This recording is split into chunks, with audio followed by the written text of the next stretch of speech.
Assalamualaikum warahmatullahi wabarakatuh. Perkenalkan, nama saya Desi Agustina, NIM 1905076051 dari Program Studi Pendidikan Bahasa dan Sastra Indonesia kelas B angkatan 2019 dari Universitas Mula Warman. Tujuan pembuatan video kali ini untuk memenuhi tugas akhir dari mata kuliah apresiasi prosa dosen pengampu Ibu Nina Kwina Hadiputri SS SPD MPD. Tugas akhir tersebut adalah menceritakan sebuah legenda, mite atau sejarah-sejarah di Kalimantan Timur. Oleh karena itu, di sini Desi akan menceritakan salah satu cerita rakyat yang sangat terkenal di kampung halaman Desi di Kalimantan Timur juga, di mana kampung halaman Desi terletak di Berau. Berau ini merupakan salah satu kabupaten yang terletak di Kalimantan Timur. Nah, mungkin sebagian dari teman-teman mengetahui di mana itu Berau. Jadi, Berau itu terkenal dengan pariwisatanya, kemudian kulinernya, dan masih banyak lagi. Nah, namun karena tugas akhir ini adalah menceritakan sebuah legenda, mite atau sejarah-sejarah, maka Desi memilih untuk menceritakan kepada teman-teman salah satu cerita rakyat yang sangat terkenal di Berau ini. Cerita rakyat tersebut berjudul Laming Talungsur.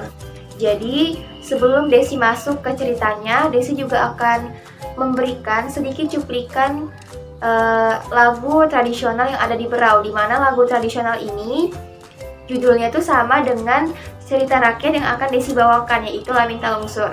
Desi juga ingin memperkenalkan kepada teman-teman, ingin mendengarkan kepada teman-teman bagaimana sih lagu dari Laming Talungsur. Baik, langsung saja teman-teman saksikan di video selanjutnya.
Baik, di sini Desi akan menceritakan cerita rakyat yang berjudul Laming Talungsur. Jadi Laming Talungsur ini terletak di sebuah teluk yang indah namun sepi. Jadi pada suatu saat ada seorang anak, ketika ia melewati daerah ini, secara ajaib ia berpindah ke sebuah batang yang hanyut di tengah-tengah sungai tersebut. Jadi pada awal mulanya anak ini menemani ayahnya untuk mudik dari Gunung Tabur ke Gunung Sari. Ketika melewati Teluk Bayur, si anak minta diberikan buah manggis. Mungkin seperti ini ya percakapannya dengan ayahnya. "Aku ingin sekali makan buah manggis ya," ujar si anak. Ayahnya pun menjawab, "Nanti saja ya nak, ayah belikan. Sekarang kan sudah hampir sore. Mumpung air masih pasang, kita harus segera pulang," jawab si ayah. Nah, kebiasaan mudik memang harus mengikuti arus air untuk mempermudah dan mempercepat perjalanan. Apabila air surut, maka perjalanan mudik akan melawan arus air, sehingga ketika kita mendayung akan terasa lebih berat dan lebih lambat. Nah, ketika ayah dan anaknya ini melewati Laming Talungsur, si anak itu tertidur di tengah-tengah perahu, lebih tepatnya di belakang si ayah. Nah, si ayah pun lupa membangunkan si anaknya ini untuk melihatkan keindahan dari Laminta Lungsur ini. Nah, pada saat melewati daerah Laminta Lungsur, si ayah ini merasa takut, sampai-sampai berdiri bulu kuduknya. Pada saat itu beribu perasaan tumbuh di hati si ayah, mulai dari rasa takut, giris, tetapi bercampur aduk dengan rasa kagumnya terhadap Laminta Lungsur ini, terhadap keindahan Laminta Lungsur ini. Betapa tidak, pemandangan di daerah itu sangat indah dan syahdu. Teluk yang indah dan berair tenang, serta jernih seperti sebuah permukaan cermin yang besar. Di dasar sungai tampak jelas ada kehidupan di sana, di mana ada yang sedang bekerja di depan rumah, ada wanita yang menumbuk padi, ada yang membelah kayu api, ada yang memancing, dan sebagainya.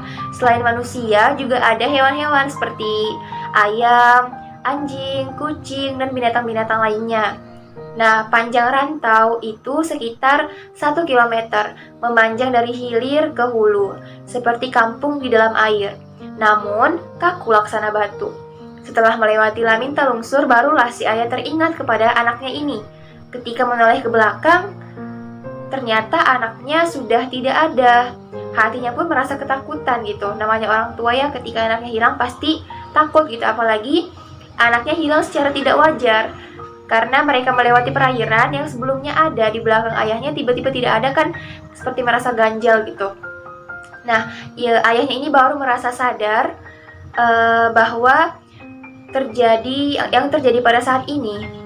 Ia langsung teringat bahwa si anak tadi itu menginginkan agar dibelikan buah manggis, tetapi sang ayah tidak mengabulkannya. Nah, berarti anak ini Kapuunan. Nah, di daerah Desi ini masih kental gitu dengan budayanya, dengan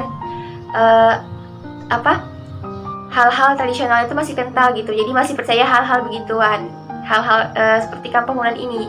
Jadi Kapuunan ini adalah ketika kita menginginkan sesuatu tetapi tidak bisa tercapai apa yang kita inginkan. Contohnya saja seperti makanan. Maka misalnya kita menginginkan buah mangga nih, kita ngomong sama orang tua kita. Nah, orang tua kita nih tidak menuruti, maka siap-siap saja bakal ada sesuatu hal yang akan terjadi kepada anak tersebut, seperti itu. Jadi masih kental dengan hal-hal yang berbau magis, hal-hal yang berbau tradisional, seperti itu. Nah, lanjut ke cerita ya. Dengan rasa takut dan ngeri, si ayah memutar haluan perahunya dan menuju ke hilir. 1000 sesal bercampur ngeri gitu bergelut di dalam hati ayah. Nah, pada penasaran nggak apa yang terjadi? Jadi ternyata alhamdulillah Tuhan itu masih melindungi anaknya. Setelah beberapa saat melewati Laminta Lungsur, ia melihat anaknya berada di tengah perairan, di mana anaknya itu tertidur di atas batang kayu besar yang sedang hanyut. Anak tersebut tidak bergerak, seperti orang tidur gitu. Dengan harap-harap cemas, si ayah ini mengangkat anaknya itu ke perahu. Beberapa menit kemudian, barulah si anak sadar. Akan tetapi, ia tidak tahu kejadian apa yang menimpanya barusan. Anaknya pun tidak tahu bagaimana lagi dengan ayahnya, kan seperti itu. Jadi, memang Laminta Lungsur ini memang mengandung satu latar belakang riwayat yang unik. Sebelum memeluk Islam, masyarakat Berau itu masih menganut animisme, yakni kepercayaan terhadap kekuatan alam. Nah, orang-orang masih percaya bahwa alam memiliki kekuatan yang mengatur kehidupan manusia. Tersebutlah sebuah desa di tepi Sungai Segah. Walaupun desa itu jauh, terpisah dari desa lainnya, penduduknya hidup aman dan damai. Penghidupan mereka berasal dari bertani dan berburu. Masyarakat masih sangat percaya gitu terhadap nasib baik dan buruk. Mereka percaya bahwa melanggar adat dapat menyebabkan musibah besar. Nah, pada suatu hari ini Desi akan menceritakan cerita lain lagi, namun masih berhubungan dengan Laminta Lungsur. Jadi pada suatu hari ada 2 orang anak laki-laki pergi memancing di ujung desa. Seperti itu. Rupanya hari itu merupakan hari sial bagi mereka.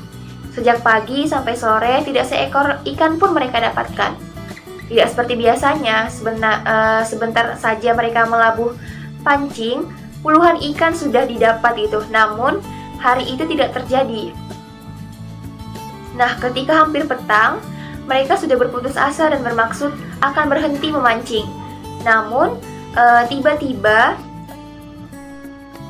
pancing salah seorang dari anak tersebut direnggut ikan. Setelah ditarik, ternyata hanya seekor ikan gabus yang seukuran lengan anak kecil. Mereka merasa kesal.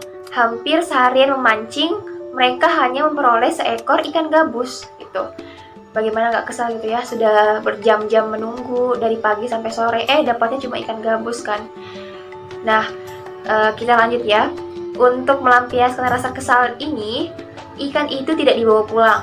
Mereka menyalakan api. Setelah api menyala, ikan itu dibakar hidup-hidup tanpa disiangi terlebih dahulu. Nah, maksud dari disiangi di sini adalah sebelum kita memasak ikan, itu diharapkan untuk dibersihkan terlebih dahulu, seperti sisiknya, kemudian kotoran-kotoran yang ada di dalam perut ikan tersebut. Kemudian barulah kita cuci, kita potong-potong. Nah, itu namanya disiangi, seperti itu. Nah, ikan itu menggelapar-gelapar karena kepanasan. Maksud dari menggelapar-menggelapar ini mungkin seperti memberontak gitu ya, seperti memberontak seperti itu. Nah, kedua anak laki-laki tersebut merasa senang gitu dan merasa sakit hati mereka itu telah terbalas. Mereka tertawa terbahak-bahak. Nah, ikan tersebut tampaknya sudah mati, tetapi masih terus menggelepar, masih terus memberontak. Padahal ikan tersebut sudah mati. Nah, keanehan pun terjadi. Ikan bertambah kuat dan tubuhnya bertambah besar. Anak itu lalu mengambil akar untuk mengikat ikan agar tidak terlepas dari api dan salah satunya lagi mencari kayu bakar untuk memperbesar api tersebut. Namun, ikan justru bertambah besar dan kuat. Jadi mungkin semakin kena api, dia semakin besar dan semakin kuat. Karena terus bertambah besar, ikan itu diikat dengan rotan pada sebuah pohon kayu. Namun, semua itu tidak mampu menahan. Sampai akhirnya, desa itu bergoyang akibat ikan besar yang terus menggelapar dan mengamuk. Seisi desa gempar.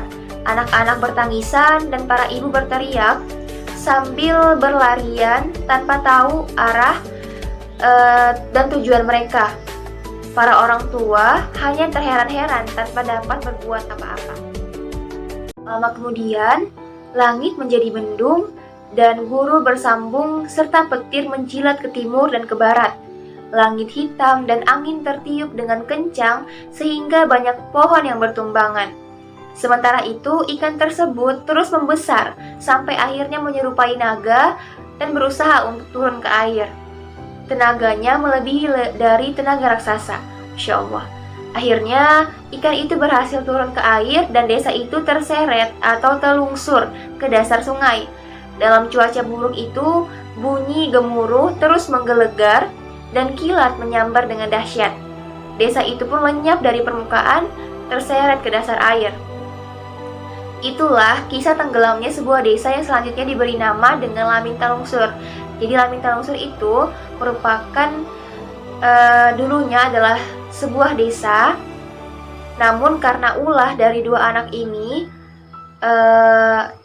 maka desa mereka itu ibaratnya mendapat kutukan tersebut. Akhirnya telungsur atau terseret ke dasar sungai. Itulah mengapa diberi nama Lamin Talungsur.